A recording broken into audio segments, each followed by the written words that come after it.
ఇవాళ్ళనే మీరు పేపర్ తీస్తే పవన్ కళ్యాణ్ అనేట ఆయన వచ్చి ఇక్కడ ఏమన్నాడు అని అంటే తెలుగు మాతృభాష అమ్మ అయితే తెలుగు అమ్మ అయితే హిందీ పెద్దమ్మ అన్నాడు, ఇంగ్లీష్ పెద్ద పెద్దమ్మ అని అనుకుంటే ఒకటి నేను స్పష్టంగా అడగదలుచుకున్న 2000 సంవత్సరాల చరిత్ర కలిగినటువంటి భాష తెలుగు భాష, కేవలం 700 సంవత్సరాల చరిత్ర కలిగింది హిందీ భాష. ముందు పుట్టింది పెద్దమ్మ అవుతుందా, తర్వాత పుట్టింది పెద్దమ్మ అవుతుందా?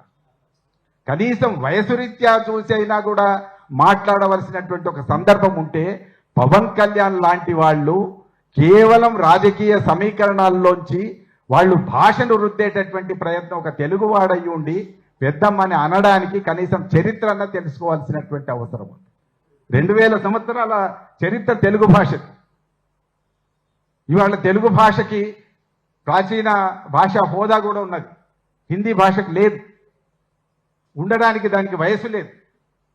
ఆ వయసు లేనటువంటి భాషను తీసుకొచ్చి పెద్దమ్మ అంటే మనం అందరం కూడా ఊరుకోవాల్సినటువంటి పరిస్థితి